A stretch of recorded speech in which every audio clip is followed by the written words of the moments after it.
Sou o professor Rodrigo Leite, sou professor da UFRJ e vou apresentar aqui sobre a Casa da Moeda de Belleville, que é o nome que a gente dá para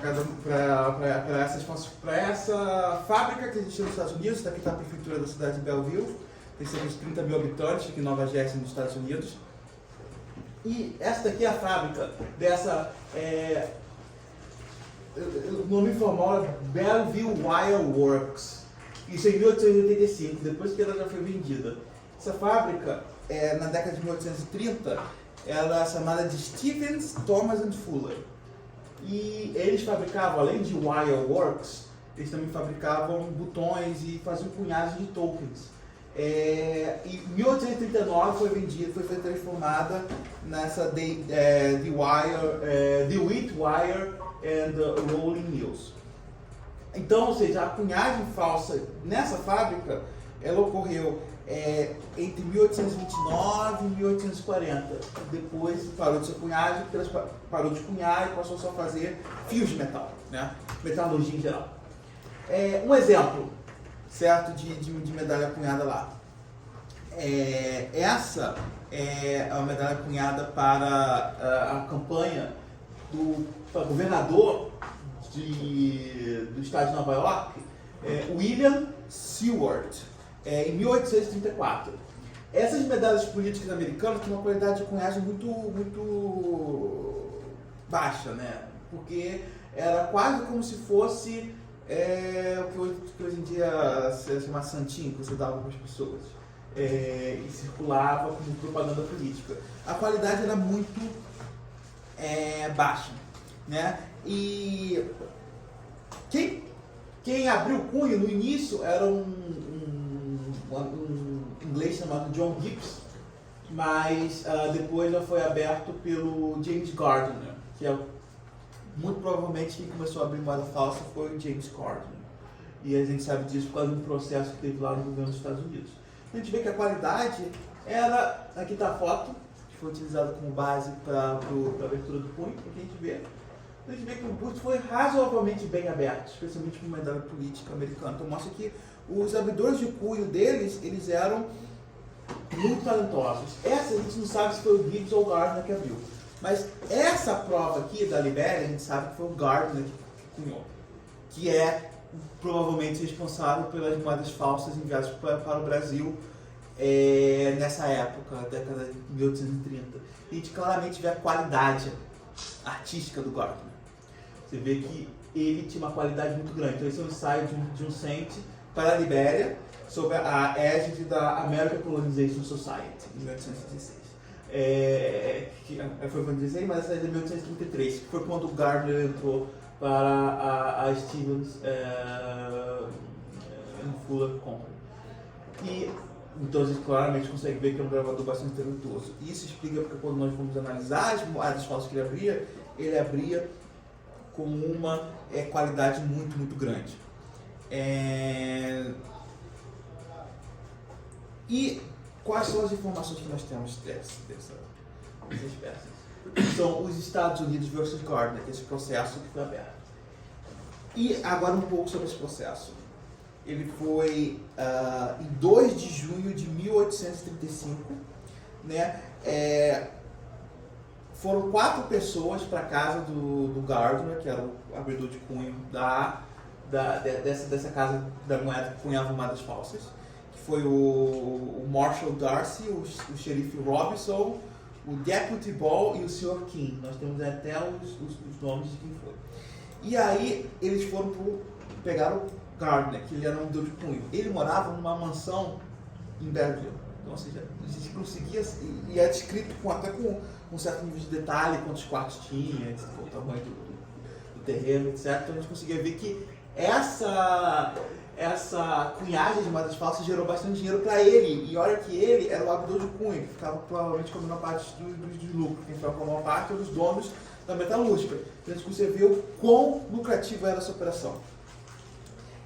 E não só isso, ele foi preso e a fiança era $4 mil em 1835. O que significa $4 mil hoje? É cerca de $130 mil.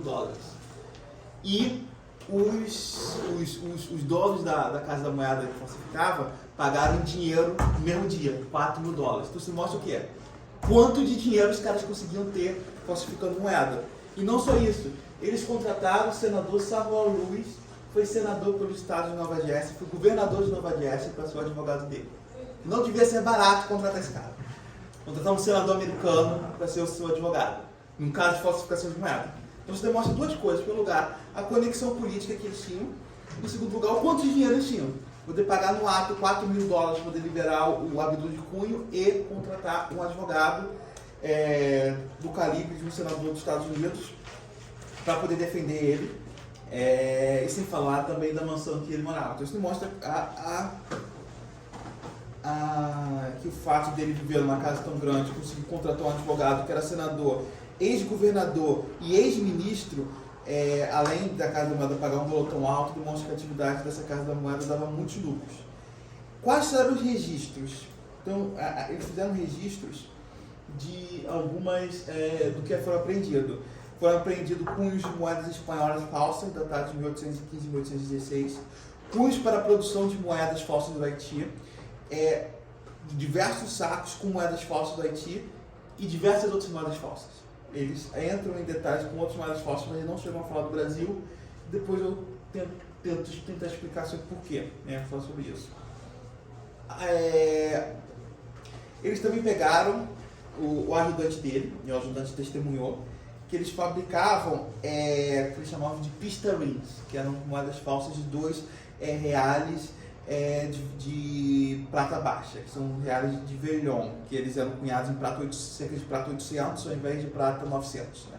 896, que era normalmente a prata que era cunhada lá.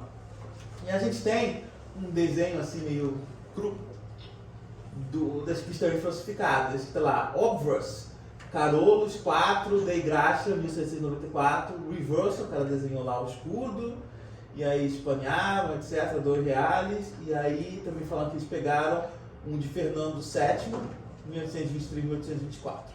Vamos pegar, estou aqui uma descrição mais ou menos sobre isso. O grande questão não era crime nos Estados Unidos falsificar moeda de outros países. Só moedas que corriam lá. Entendeu? Qual era o ponto? Eles foram lá, por quê? Porque essas moedas costumavam correr nos Estados Unidos entre 20 e 22 cents. Então, embora essa não seja uma moeda verdadeira, ela circula como verdadeira. Mas o ponto é que eles cunhavam reais de velhon, que os reais de velhon, eles não foram monetizados. O que era monetizado era a moeda de prata 896, que eram moedas que corriam o 8 reais para $1.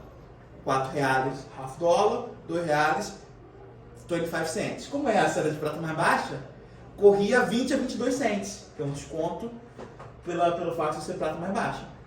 Mas só que essas moedas nunca foram monetizadas nos Estados Unidos, diferente das moedas de meio, 1, 2, 4, 8 reais de prata forte. Okay? Então, eles falsificavam essas moedas justamente porque corria, mas não era crime. E o fato de eles irem, que é muito curioso, porque os Estados Unidos não tinham o costume realmente de correr atrás desses falsificadores de moeda. Mas no caso deles, não só correram atrás dele, como tentaram criar esse caso de que, como era tivesse o costume de circular, embora não circulasse, ele deveria ser preso como falsificador. Então teve um esforço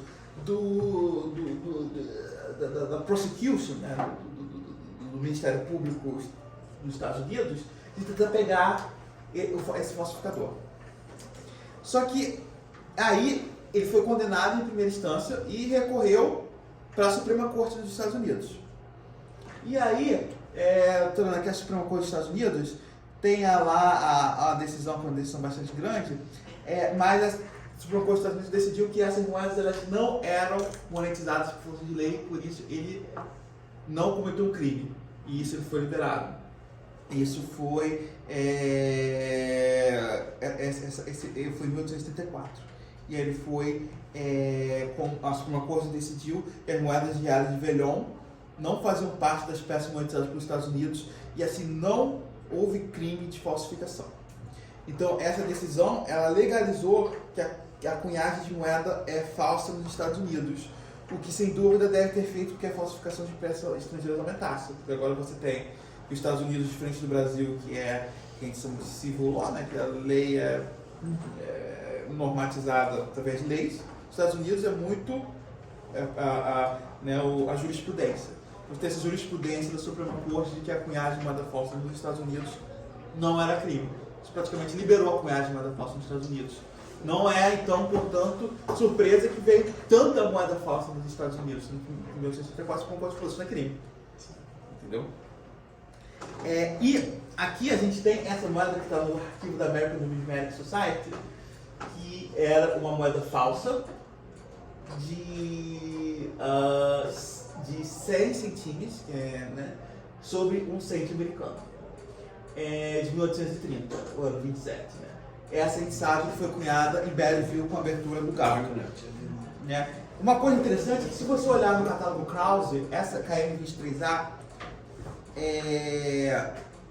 tem uma descrição que fala que acredita-se que a maioria sejam falsificações. A K23A é A23A, então tem dois A's aqui. Essa com A, eles falam, essas são falsificações bem executadas do KM A23. Então, ou seja, no catálogo Krause tem essa outra entrada com A minúsculo aí no final, que são das falsificações bem executadas, de acordo com o próprio Krause, das 100 centímetros do Haiti. Okay? Então, o próprio catálogo Krause fala que os cunhos foram abertos muito bem. Inclusive, se você comparar, tem estudos comparando na American Numismatic Society, os cunhos dos 100 centímetros falsos, eles eram melhores abertos que os 100 centímetros verdadeiros. O Fonseca conseguiu cunhar algo melhor do que as moedas que eram cunhadas na Haiti, que é bastante interessante. E um ponto se tem a suspeita de que eles cunhavam, eles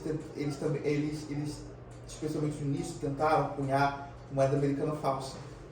Mas depois eles perceberam que o risco era muito grande e que o lucro de cunhagem de moeda para o Haiti, para Honduras, para o Brasil, já era lucro suficiente e você não precisaria entrar com esse risco legal.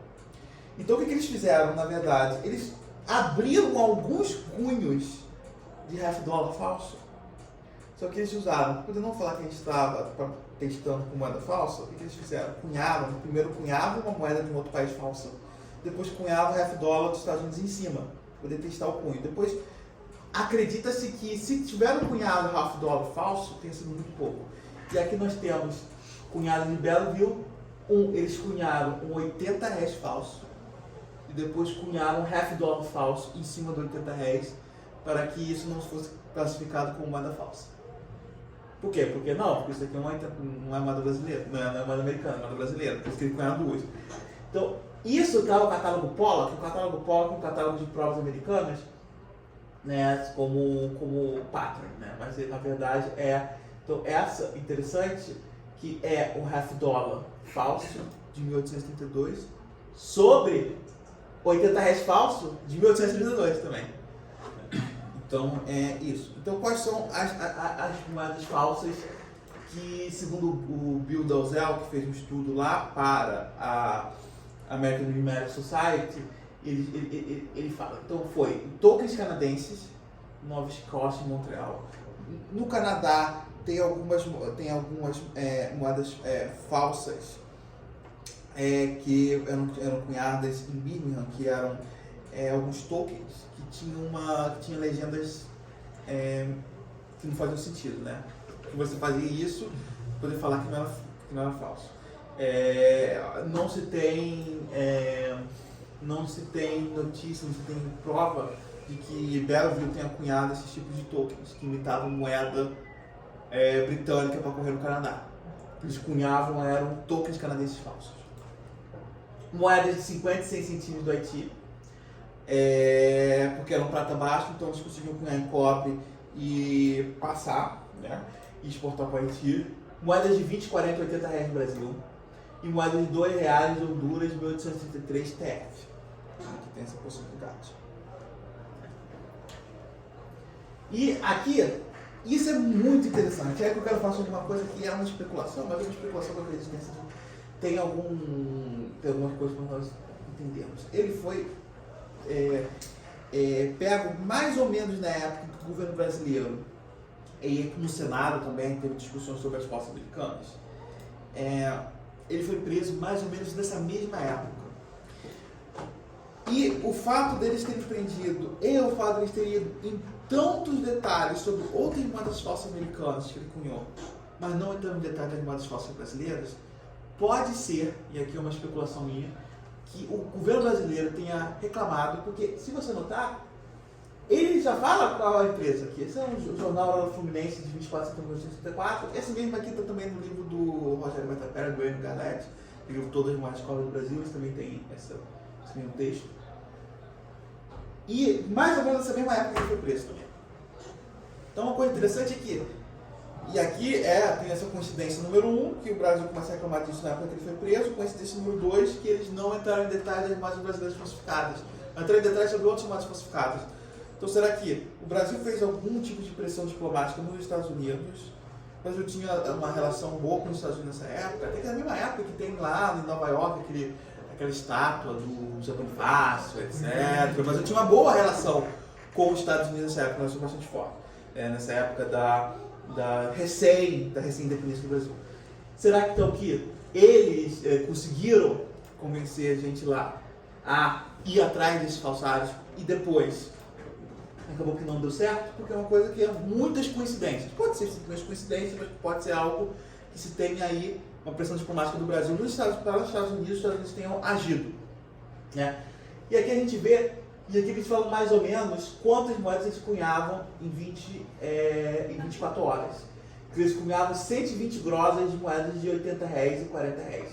Uma grosa são 12 dúzias, são 144 moedas. Então se a gente fizer a gente sabe que eles cunharam moedas falsas em torno de 1833 até 1839, alguns falam até 1840, minha posição é um pouco menor, 1839, 7 anos. Então, se a gente fizer o cálculo disso, dá 17.280 moedas por dia. Se tiver 375 dias por ano vezes 7 anos, dá 44 milhões de moedas falsas, que seria o limite superior. Obviamente, eu acho que esse número está chutado para cima, mas com certeza a gente pode falar que eles falsificaram só essa casa da moeda, muitos milhões de moedas falsas do Brasil, só essa casa da moeda de Bela do Rio falsificou. Estaria assim que facilmente, talvez só essa tenha cunhado entre 8 e 10 milhões de moedas falsas para o Brasil. Sendo que você tinha outras falsificações dos Estados Unidos, tinha falsificação em Birman, tinha falsificação no Brasil, que era falsificações mais toscas. Então você vê a quantidade de moeda falsa que se tinha falsificado. Então, por exemplo, e aí você vai lá atrás. Então, por exemplo, você tem o Souza Lobo, aí você tem essa falsificação americana, que é classificada pelo PROGA como falsa americana, por só ter 18 estrelas. E essa daqui é interessante. Essa daqui, a gente tem certeza que é Belleville também. Por quê? Estou falando isso aqui. A gente sabe que eles cunhavam moedas sobre centos americanos falsos para o Haiti. Então, quando a gente vê uma moeda de 80 reais sobre cento americano, a gente fala, pode ser também deles. Um outro ponto, o pedigree da coleção, se você for voltando para os colecionadores, são todos os colecionadores americanos. Não tem pedigree dele de coleção brasileira, dessas moedas. De 80 reais sobre cento americano. O que isso significa? Que é uma moeda que nunca saiu dos Estados Unidos. Porque se tivesse saído dos Estados Unidos, teria que ter algum momento algum pedigree na coleção brasileira. Mas o pedigree dela só não saiu da coleção dos Estados Unidos. Então, porque é cunhado menor, entendeu? Então, ou seja, e aí a gente vê, mas a gente consegue ver o quê? Olha a qualidade da abertura do punho. Olha ali não só isso, a maioria dos... Olha aqui, não só a qualidade da abertura do punho aqui, como ele até fez aqui o forro da coroa, que é uma coisa que a maioria das falsas não tem, o forro da coroa. Você vê que a qualidade é muito boa. E essa daí eu coloquei como provável Belleville, assim, e até o Bull também fala que essa também é de Belleville. Então, diversos estudos apontando que essa daqui é falsa. E ela foi vendida como verdadeira. Teve até várias pessoas falando que essa seria verdadeira, mas não, ela é falsa justamente porque ela bate com o tipo da Haiti falsa que a gente sabe que é falsa. entendeu? Do Liberty Hedge.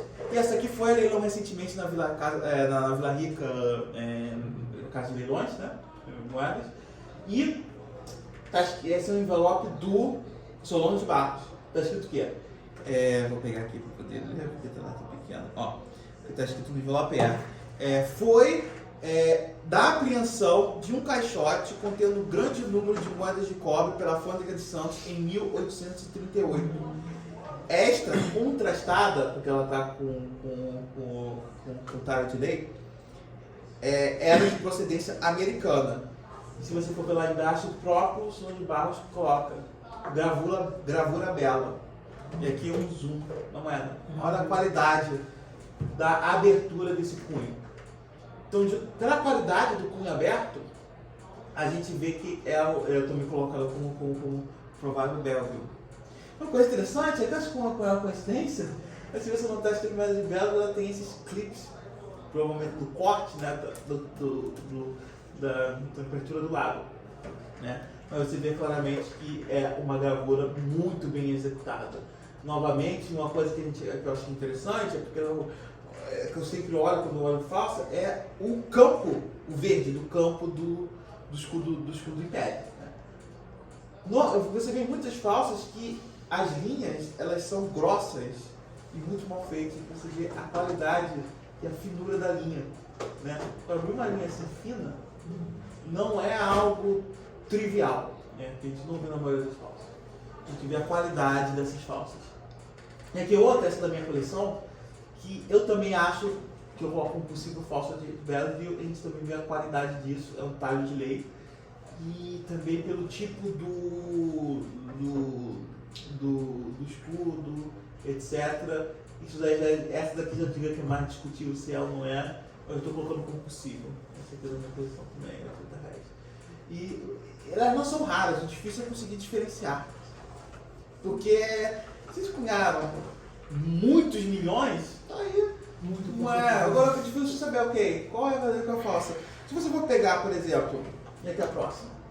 Esse é o 20 reais 1822R, que é claramente falsa porque 22 não foi cunhado. Essa eu coloco que não é da Casa de Belleville, a gente pode acompanhar. Olha a diferença do escudo. O escudo da linha é mais grossa, olha a função das letras, são de letras de tamanhos diferentes, enquanto aqui a gente vê que todas as letras são abertas mais do mesmo tamanho e abertas de forma bem aberta. E se você desse essa moeda para alguém, ia falar que essa moeda é verdadeira. Mas só que a gente sabe que ela é falsa justamente porque se você pegasse o negócio de barro e jogasse fora, essa moeda seria dada como verdadeira com o talho de lei incorreto. Mas só que a gente tem um envelope. E a gente sabe. Então, essa moeda aqui foi a chave para poder ver como foi bem aberto o cunho com as moedas americanas de Belleville. Essa daqui seria uma outra falsa americana, até Birmingham, por dois motivos. Tipo, o número 1, que não é que acredita não seja Belleville, por causa da qualidade, que é claramente inferior, bem executável se comparado com as falsas brasileiras, mas já com não tão bem executada quanto a de Belleville. Ponto número 2. Por que alguém do Brasil ia cunhar uma falsa 22R? Agora é uma 23R falsa, 24. Tenho tanta data para poder cunhar. Isso cunharia de uma data que não existe. Entendeu? Isso chamaria ainda mais atenção. Nesse caso aqui, provavelmente foi cunhado por alguém que não sabia tanto do numerário brasileiro. Tinha um talento para abrir, mas não conhecia tanto. Então por isso que a gente vê essa 22R como falsa americana, talvez seja falsa Birmingham, mas aí eu coloco essa, e esse daqui é o ponto final da palestra, que você tem a falsa de primeira classe, que é Belleville, você tem a qualidade da gravação muito boa, praticamente indistinguível de uma verdadeira. E a gente tem as falsas de segunda classe, que tem outras falsificações nos Estados Unidos, tem diversas outras falsas nos Estados Unidos que cunhavam falsificada, e Birmingham também cunhava.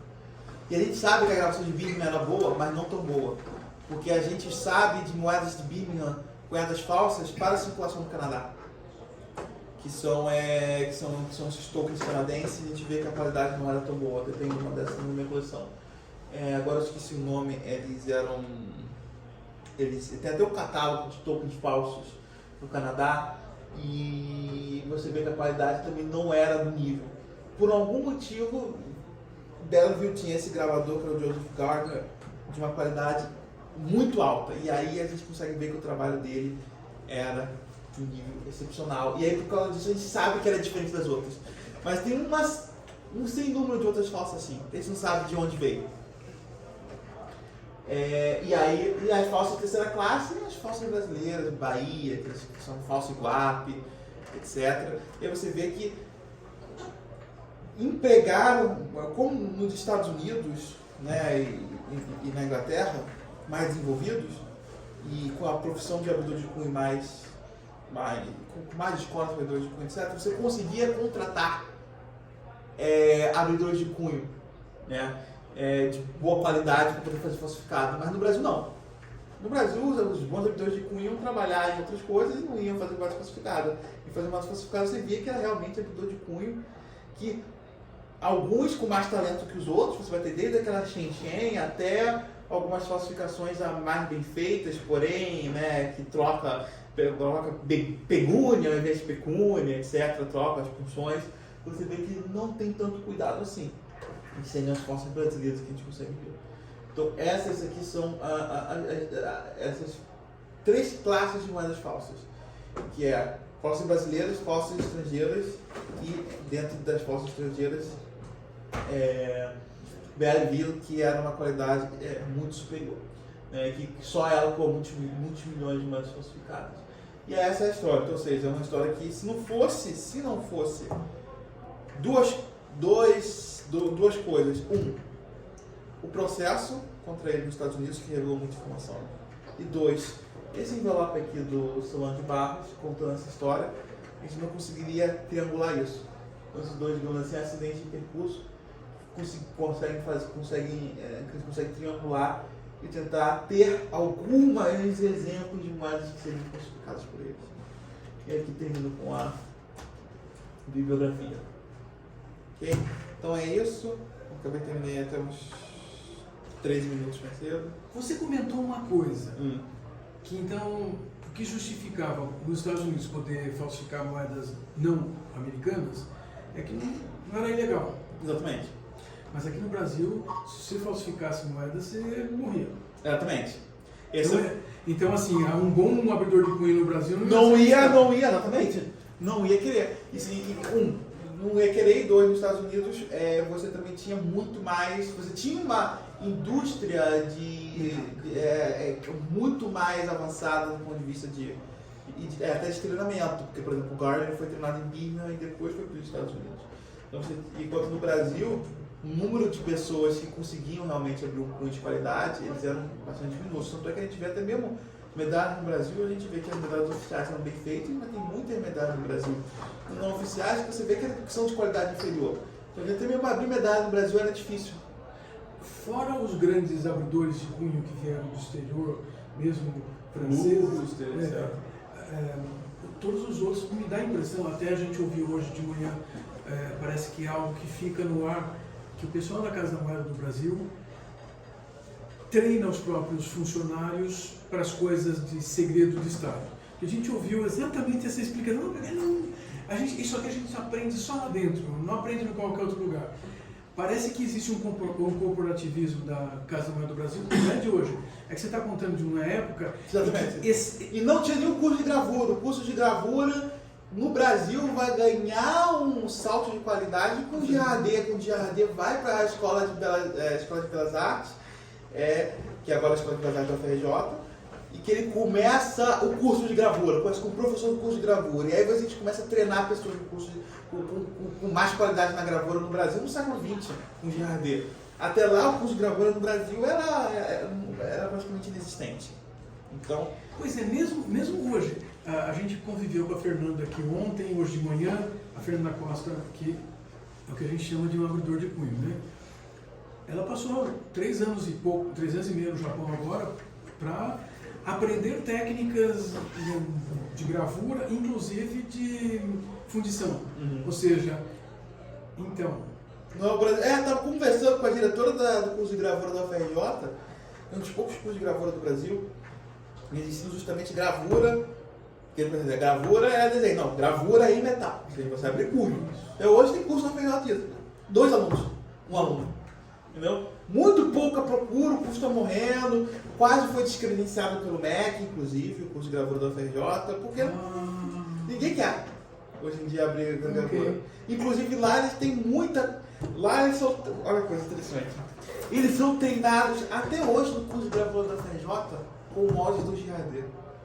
Tem molde do Girardet lá, que está no Museu do João VI, que eles usam até hoje em aula para aprender como abrir gravura. Pô, gente, devia conversa com esse pessoal, né? E o Museu Dom João VI lá está fechado porque eles estão reformando há muitos anos o espaço, etc. Está tudo fechado. Mas eles são abertos a você chegar lá, se quiser contato, etc. Eu sou da UFRJ, eu passo contato lá para poder pegar justamente os cursos que o Girardet abriu, tem muitos lá. Muitas provas de medalha de Girardet e muitas coisas que o Girardet faz em aula, com os alunos, etc. Está lá discussão lá, gente. Porque, olha, você está contando algo muito interessante das medalhas, de fato. Mas então, qual foi o teu interesse em estudar medalhas? Então, eu tava.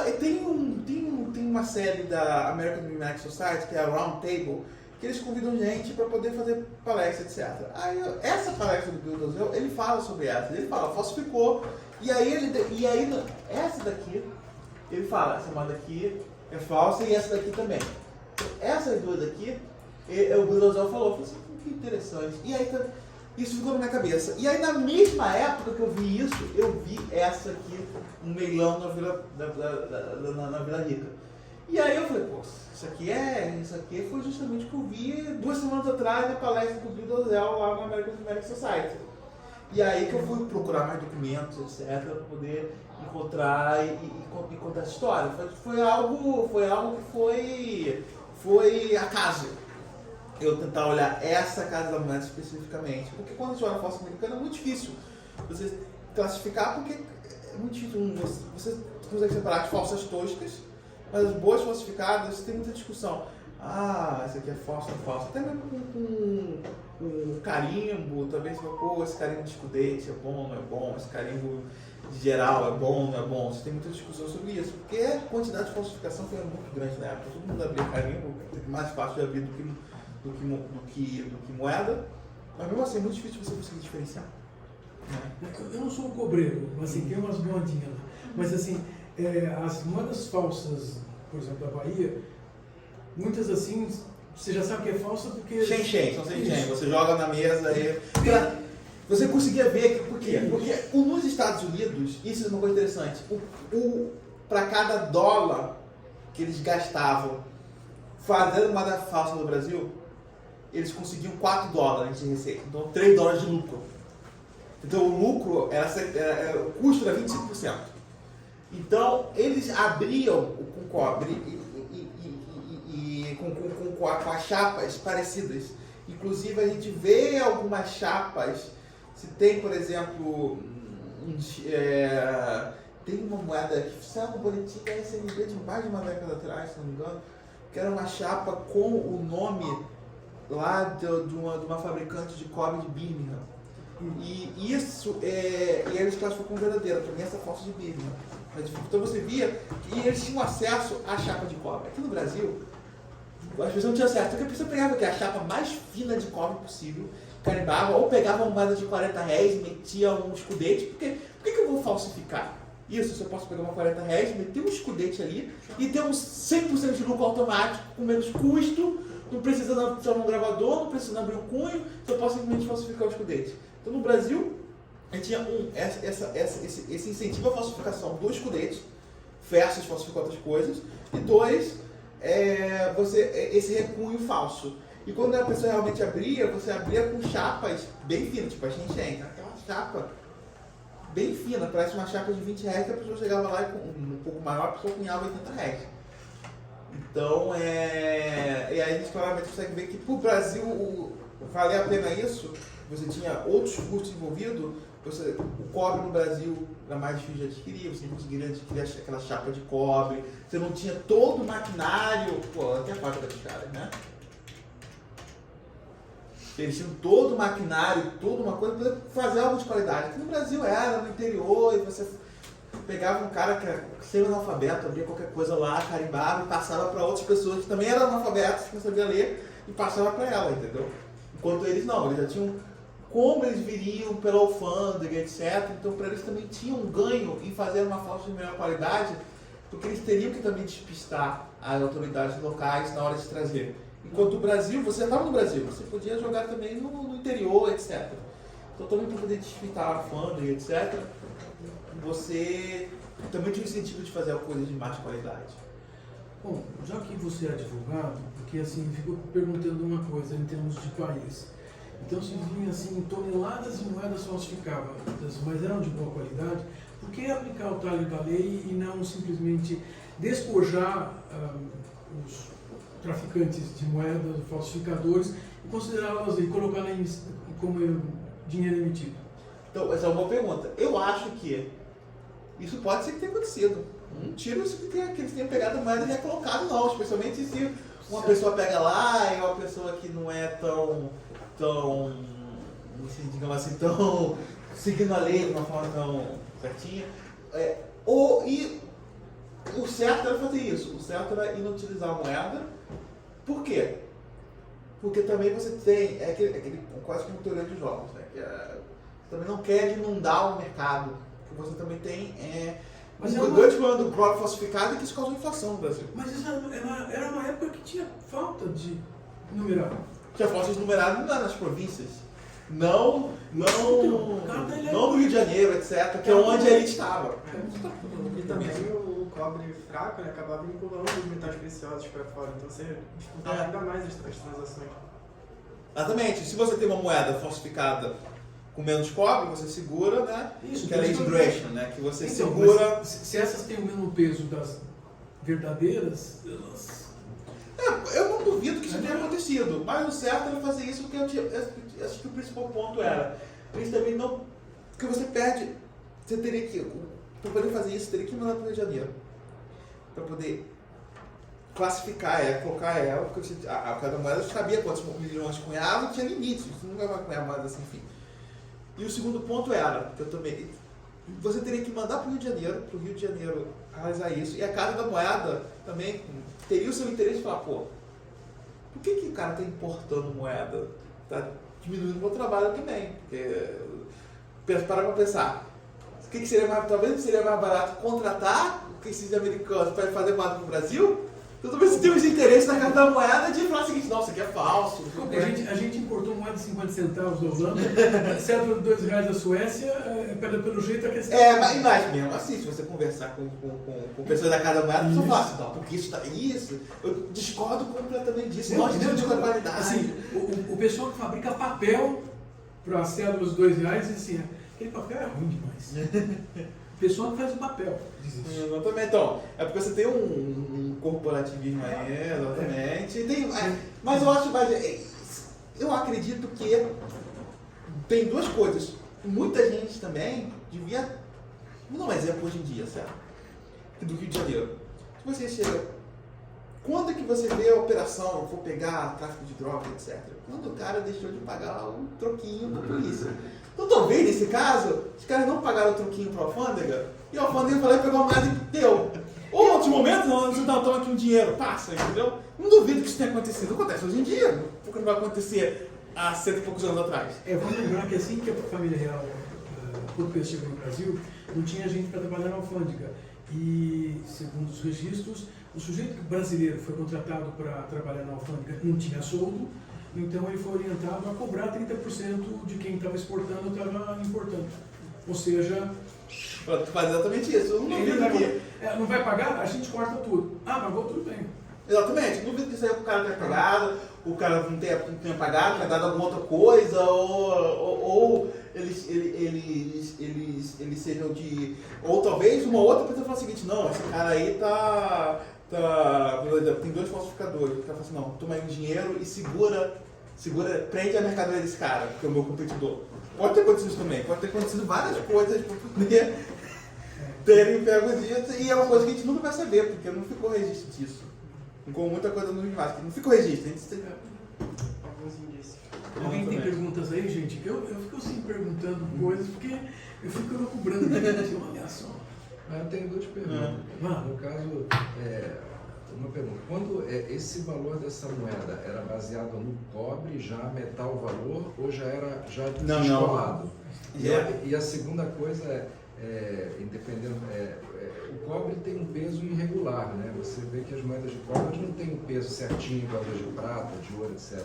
Então, como é que a gente poderia saber que essa liga ou a quantidade de cobre realmente era inferior ou não à brasileira se a gente não tem um dado específico? Pelo menos me parece, né? Excelente pergunta. Uma coisa, isso é herdado do Império Romano. No Império Romano, você tinha que a moeda de prata e a moeda de ouro, você tinha um peso dela muito próximo ao valor, menos a senhoriagem. Então, a mesma coisa, moeda de prata, você cobrava 5% de senhoriagem, você poderia levar a sua prata ou o seu ouro, mas você nunca poderia levar o seu cobre. Por quê? Porque as moedas de cobre, eles eram fiduciárias. O valor do cobre era muito inferior ao valor facial.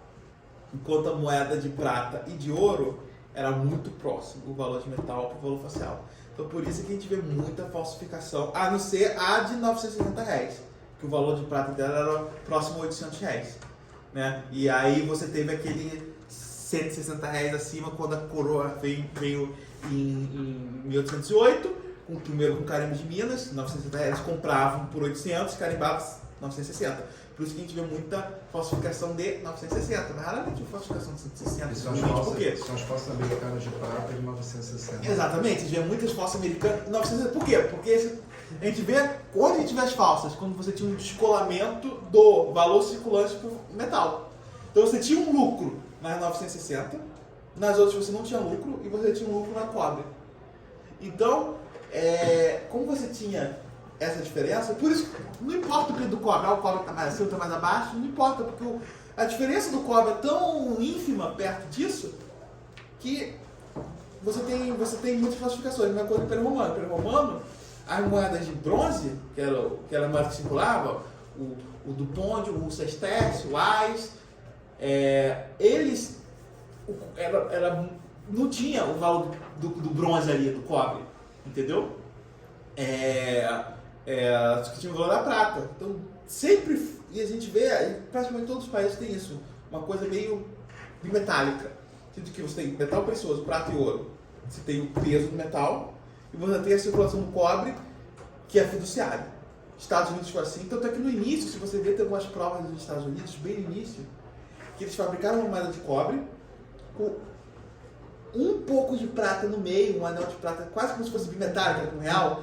Só que imagina que o aro fosse bem mais grosso e a parte prateada fosse menor. Você teve lá a prata para poder dar o valor do 1 cent com o valor da prata. Só que depois não, vamos colocar só em bronze mesmo. Então, você tinha que ter lá, então eles colocaram no início um pouco de prata para poder fazer o 1 cent americano circular com a paridade com os metais. Tanto é que nos Estados Unidos, quando você teve essa mudança, os Estados Unidos tem aquelas moedas com arrows e sem arrows. Né, com as setas, flechas. Por quê? Porque os Estados Unidos mudou a composição do metal, porque diminuiu, né, para 900, porque você mudou quando teve a corrida do ouro, você teve muito ouro, e aí a prata com o ouro ela mudou. Mas você nota, você teve essa mudança na prata, mas teve no cobre. Por quê? Porque o cobre, então você mudou a de ouro, mudou a de prata, mas a de cobre não vai mudar, continua a mesma coisa. Por quê? Só depois é que virou os small cents, bem depois, né?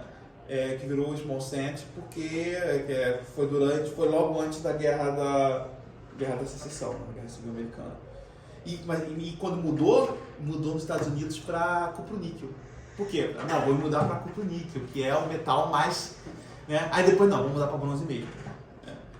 Que é aqueles tanto que o primeiro cent Índia era de cupro-níquel, e depois mudou para... Então essa coisa de... Como que a gente faz o troco, esse numerário do dia a dia circular?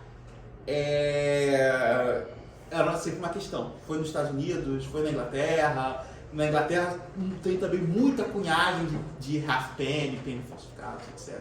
Então não era só o problema do Brasil, justamente porque não tinha paridade do peso do cobre com o valor oficial. Gente, eu quero agradecer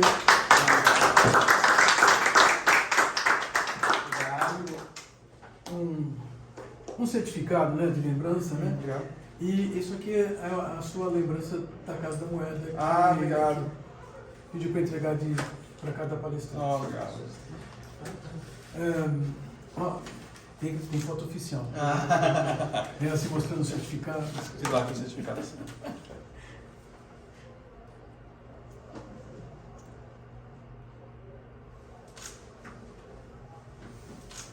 Obrigado.